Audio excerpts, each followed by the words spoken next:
Welcome in, Braves Today, bravestoday.com. He is Lindsay Crosby. I'm Ben Taylor. It's all brought to you by Plains Coffee. Go to plainscoffee.com. Promo code Braves. Get your 10% off. Lindsay, I have a love-hate relationship with Atlanta's bullpen. Right now, I love to hate them. Even though, keep in mind, let's not hit the panic button. We're still on pace to have 105 wins on the year. However, AJ Minter really upset me. Because I put in a full day of waiting for that game, watching that game, and as soon as we got to the ninth, I said, I do not have a good feeling about this, and that's exactly what happened. Listen, I have AJ Minter on one of my fantasy teams, and ERA was the deciding category, and we were close heading into last night's game, and so I feel you. Here's the thing about AJ Minter and the ninth inning is it's been a little bit wild. And there's a big difference in AJ Minter in save situations and AJ Minter in non-save situations. And it's kind of unfortunate the way it's broken down this year because you've had now twice that situation where Raisel Iglesias pitches 2 consecutive days. He's not available for the third day for good reason. I wrote that article. I think I linked it back in the takeaways from last night. He's not been good on 3 consecutive days. Yep. Like half of those outings are blown saves. So he almost wasn't good on 2 consecutive days. Yeah. Because I chirped at y'all in that instance as well. And then AJ Minter comes in, walk-off home run, the Braves lose. And so it's a glaring issue. Like, it's very obvious that that's a problem. And so I ended up writing way too much, like 1,600 words, diving into Iglesias and Minter in the ninth inning and what's going on. And what sucks is at the end of all of that, I still don't really know about AJ Minter, right? Things are different this year from usual. Yes, his stats are much worse in save situations. A lot of that's coming down to his fly ball rates much higher, and a lot of those are home runs. But it's a total of 6 pitches, right? It's 6 hits that are changing those fly ball numbers. He has 5 home runs and a single on fly ball hits in save situations in 2024. I don't know how much of that is just good scouting, how much of that is bad locations, how much of that is just luck and random variance that comes in baseball. He even alluded to that. He said, I don't know if it's gonna fix itself or not. And he's talking about that random variation that, you have some guys run into a couple of them and then sometimes they don't. Like he said, I don't know if it's just going to all even out or not. Yeah. I think at the end of the day, if I had to say something with AJ Minter in save situations, I would probably assume it's 80% luck, 20% maybe a mental thing with him. Because he's fine in the 8th inning in a non-save situation. I mean, he's the team leader in holds. He does well. Just this year, non-save situations, 5-1, 169 ERA, only 2 runs, all earned in 10 2/3 innings. Non-save situations, save situations now, 0-2, 750 ERA, 6 hits and 5 runs, 3 home runs. But again, 6 innings. It's very small samples, and so I don't know what to think here.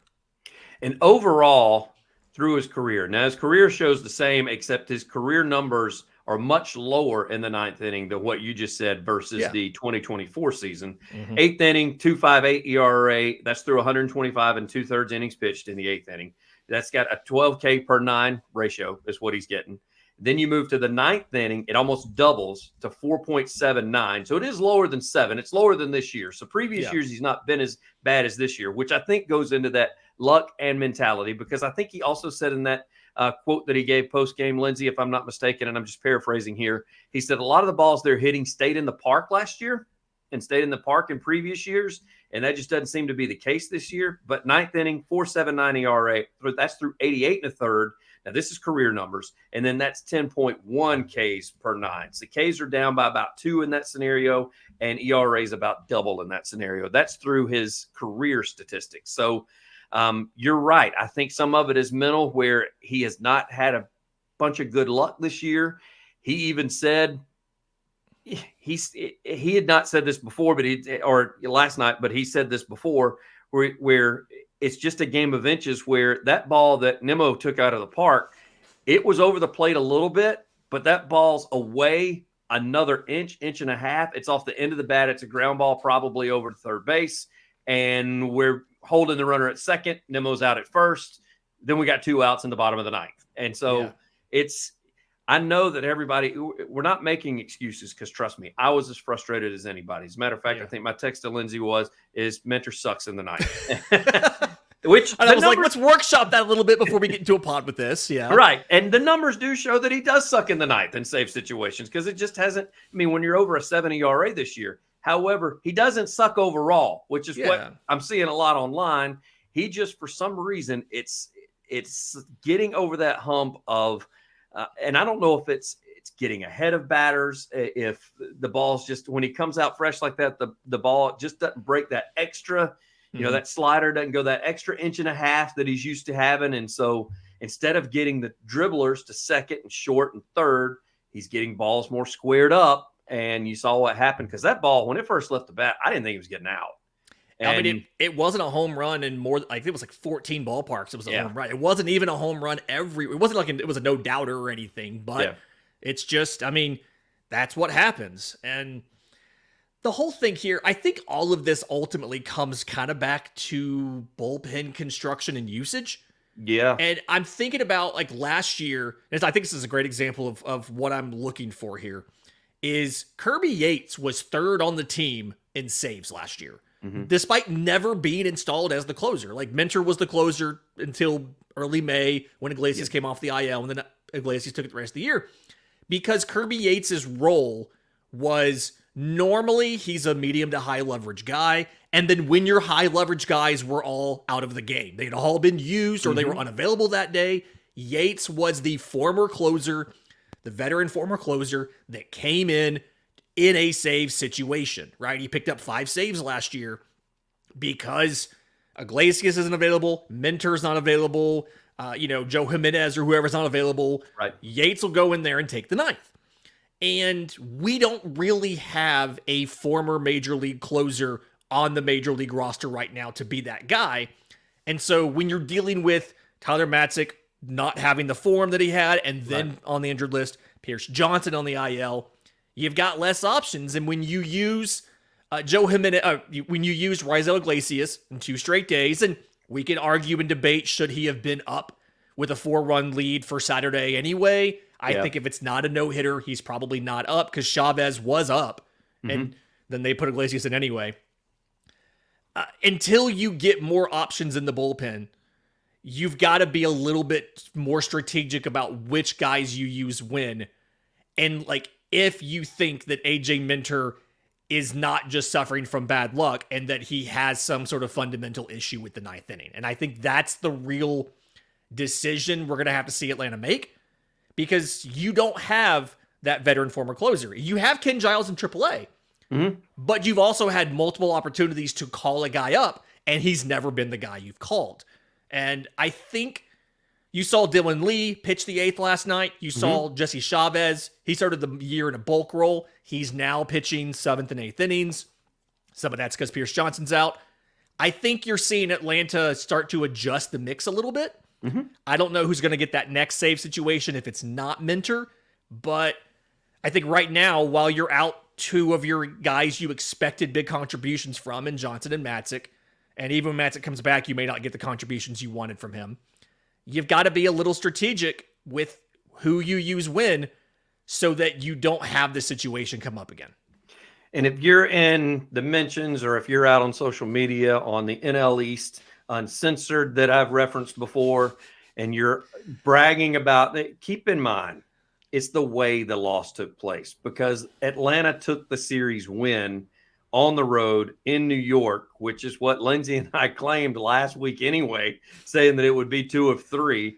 It's just when it's on Sunday Night Baseball at prime time and they walk it off after they've had a love fest with Nemo all friggin' game long anyway, with the feature stories and the dugout interviews, and he comes in even though he's supposed to have a torn oblique that he's may not get to hit, and they set it up with the drama of he's due up third, he's going to have to swing, and then he hits a home run. So It's the way it all took place that really just, let's call it what it is, pisses Braves fans off. That's why everybody's upset. The vibes aren't great about it. And quick aside, I don't know why ESPN's so dead set on not showing us the game that's being played. Oh, my goodness. And, I mean, it's Austin Riley, during that, I think it was the Nemo interview. During the Nemo interview is when he had the thing where he was grabbing at his side as he came out of, as he swung and got the strikeout.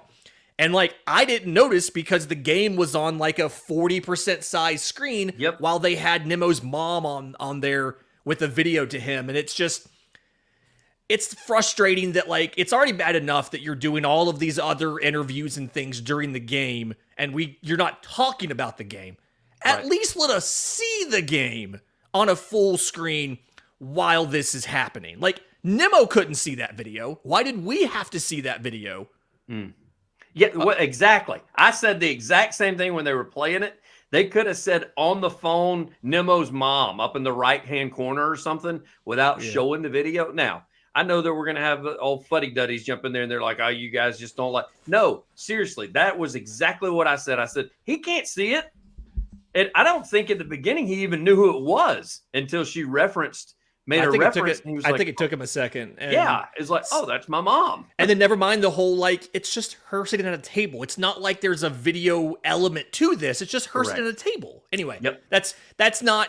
it's important to what happened last night. That's just a frustration that I forgot how annoying those broadcasts are and wanted to get that out real quick. Yeah, they love to do the features and bring the people. And don't get me wrong, you and I have talked about it, the statistics stuff that they show and the a lot of the other things that they'll talk about throughout the game, that kind of the nerdy numbers is what I like. I don't mind those. I don't need you to cut to the booth to show me you talking to the guy about that. Like, I totally get it right away. So, the features I could do without. Now, with that said, you mentioned Riley's injury. Again, we didn't really get to see it until it was time for him to – well, no. It was when they came back out on defense and they were like, Riley's been pulled from the game. We're like, hold on. Wait a second. What are we doing here? And so they didn't really have an explanation until they finally – it looks like somebody in the truck found the video. But it was after that swing – it's kind of weird looking. I mean, it screams oblique, but then it looked like he was shrugging his shoulder. I don't know what that was all about. So curious your thoughts on it. Yeah, the team said it was left side tightness, right? And I noticed a distinct, I put it in the takeaways, notice a distinct difference in Shawn Murphy and Austin Riley, right? So according to Snit, and Riley confirmed this after the game talking to the media, he felt some tightness in his side in batting practice.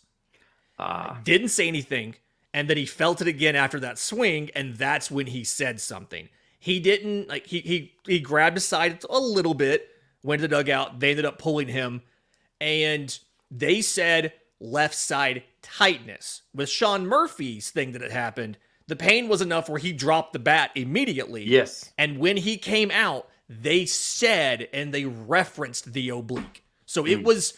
they treated it more severely than they did for Austin Riley. And he said after the game, he really needed to see how he felt in the morning. As of last night, he didn't have any plans to go get an MRI and all that stuff. But again, probably waiting to see what it looked like today. The expectation was he was going to be talking to the doctors this morning when he got up and saw, was he sore? Was he not sore? As of now, and recording this at 2:42 Eastern time on Monday, the team has not said anything. We do not have any sort of news whatsoever on, is he going to play tonight and is he going to be in or not. The Braves have told the media the clubhouse hours don't start until about 4 o'clock. Yep. And so we're probably not going to get anything until clubhouse hours when it's open to the media and we can actually go in and talk to everybody. So we don't know if he's going to be out or not. But again, he wasn't super concerned about it, just from the comments, the tone, the tenor of the things he said. He wasn't too worried. And so as of now, there's really no point in being super worried about it until we were given a reason to be. Yeah, and I thought Short did a fine job filling in. Didn't really have to make too many plays as far as in the defensively was concerned. He got on base a couple of times, had a stolen base. He walked twice, stole a base, and scored twice. Like, exactly. So what else? Really, what else can you ask for? I mean, yeah, you really, unless he got up there and he put up some power numbers, just all of a sudden that we weren't used to, we'd have been like, wow, this guy really filled in well. So that's not his game. Yeah.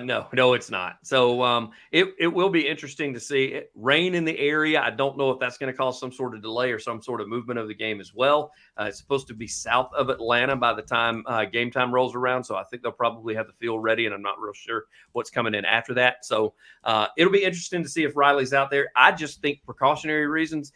You and I have talked about this, Lindsay, the schedule of after a game like that, by the time you get on the bus and get to the airport, you're looking, even chartering, you're still looking at probably an 11:30, departure, probably getting in 3:30, 4 o'clock to your home and to your bed down in Atlanta, sleep until 10:30 or 11 and getting up and going to the ballpark. I don't know that I want him, just for precautionary reasons, seeing the field on a wet, damp field and cooler field on a Monday night when you got 162 games to play, man. I mean, I like the fact that they took the precaution. And again, I honestly kind of wondered if they would have done that with Acuna with his limp, if they would have taken precautionary reason, taken him out as well.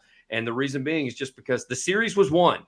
Yeah, it was the series was handled. So I was really shocked to see Acuna make it the entire 9 innings. If it was a blowout game, if Atlanta's up by 5 or 6 runs, I think they do. The fact it was so close is probably the only reason that he was still in the game, especially with the way it would look like it could potentially be going late innings with, is he going to bat in the 8th or something like that? Right. I think if it's a bigger lead or a big deficit, I don't think Ronald ends up finishing that game either. But either way, it is what it is. Tonight, you've got a lefty going. So Austin Riley facing a lefty. Shota Imanaga against Ronaldo Lopez. I don't know if they have any concerns about him facing a lefty or not, whether keeping him in or letting him play. But like you said, I wouldn't be surprised if, just to be safe, he says, hey, I'm fine, I can play. And they said, we're going to keep him out just to be safe because we don't want to risk it. Because obviously swinging is the thing that will get those. And he's a slugger. That's what they do. So. Yep. We shall see. It's all brought to you by none other than Plains Coffee. Go to plainscoffee.com, promo code BRAVES, 10% off. When you get there, you get regular coffee, flavored coffee, even have teas for you if you prefer a tea. They're going to wait and roast them until you make your order and then ship them directly to your door. Plainscoffee.com, promo code BRAVES, your 10% off. You mentioned who we see as far as the opening game of the Braves and Cubs. And then after that, it's honestly the first 2 nights are your 2 all-stars, Lopez and Sale, that are going to be throwing, followed up by Morton on Wednesday and the evening game as well. That's another thing. All night games. Well, Thursday's an off day. And so I think these are some great matchups, though. Showed Imanaga versus Ronaldo Lopez. Imanaga's the Cubs ERA leader, 108. I actually think he's among qualified starters. He's MLB's ERA leader right now. Lopez is Atlanta's ERA leader at 153. Jamison Taillon, who is not qualified for leaderboards, but he's at a 113 after I think it's 3 starts, versus Chris Sale at a 295 and 5-1 record. So great matchup there. And then Wednesday, Charlie Morton versus TBD. I feel like Atlanta always does well against that TBD guy. So we'll see how that goes. Quick reminder, though, too, Wednesday night is the Bally Sports Legends booth with Francoeur and I think it's Smoltz and Glavine and Brian McCann, right? Is that the 4 it is? Yeah. No, you're right. No, it's not Smoltz. It's Chipper Jones. No, it's Chipper. Yep. Yeah, Smoltz Chipper, Smoltz is, maybe TBS told him he couldn't do it. I'm not sure. Yeah, Smoltz is out, so it's Glavine, Francoeur, Chipper Jones, and Brian McCann on Wednesday night for the broadcast. But all 3 games are on Bally Sports South all week. For those of you who have Bally Sports South available, that's a sore subject. We just wrote an article on that the other day. Long story short, there's nothing the Braves can do legally to get rid of the blackout, to push these teams to a deal or anything, because Bally has made all of the payments they have to make to the Atlanta Braves. That contract's in place. Atlanta has nothing they can do other than say, guys, please fix this. That's all they can do. And so don't get mad at the Braves for this. Really get mad at Bally. They're the ones who they've only made deals with 3 of the top 8 distributors across the country. So it's not just Comcast they don't have deals with. 3 of the top 8 or sorry, they only have deals with 3 of the top 8. There's 5 outstanding deals they have not negotiated yet. So be mad at Bally, not at Comcast, not at the Braves. Speaking of being mad, with that being said, Atlanta's traditionally played good with those guys in the booth. So I'm going to go 2 of 3 again against the Cubbies, which honestly, I started to go 1 of 3 because you're right. When I saw who was pitching and I saw their ERAs, I thought, the bats don't heat up. This could turn out to be one of those 1-run, 2-1 losses or victories or possible extra innings, or here's that bullpen again that has to rear its head and what can it do? But then again, I kind of like our bullpen over Chicago's bullpen. So I'm going to go 2 of 3 just because Atlanta's barring the loss that took place on Sunday, Atlanta's been on a little bit of a hot streak over the last 6 days. So it's almost all because of pitching. Like the offense is averaging like 3.5 runs per game going back to, I think it's the Guardian series. Yep. They're averaging 3.5 runs per game. It's been almost entirely the pitching. I like the pitching matchups here for the most part. I think Taillon, like he's got some good numbers against some of the Braves guys. Ronald Acuna Jr. is batting like 167 against him, but Marcell Ozuna's batting 333. Orlando Arcia's batting 400. Adam Duvall's got multiple home runs off of Jameson Taillon. Shota Imanaga's the big unknown, and then obviously a TBD on Wednesday. You never feel great about a TBD. It's probably either a call-up or a guy coming back from injury. Either way, I feel like that the advantage is probably to Atlanta there. So I've probably got 2 and 1 as well on this, which is not fun for our listeners to hear because it's the same thing from both of us. But I think it's 2 and 1. Yeah, it's and I'd be happy with that just because of number one, possible injuries we got. You see who's taking the mound, and so it should be fun to watch indeed. It's all been brought to you by Plains Coffee. Go to plainscoffee.com, promo code BRAVES, you're 10% off. Lindsay's got all of his written work on bravestoday.com, including a 24,000-word piece that is just taking place. Then at the end of it saying, I don't know what's wrong with AJ Minter. Like that's the hard part of it, is at the end, I'm like, I still don't know what to do here. Lindsay throws those numbers out there because he knows I'm a Cliff Notes guy, so I'm not going to read the whole thing. I'm going to skim through it because he's got way too many words for my small little brain in order to do. Way to sell that. Thank you. Thank you for selling my hard work. I appreciate that. I love it, though. At least it gives me my reference point as well. So head over to bravestoday.com, and he'll take care of you there as well. He's Lindsay Crosby. I'm Ben Taylor. Go to bravestoday.com for more information.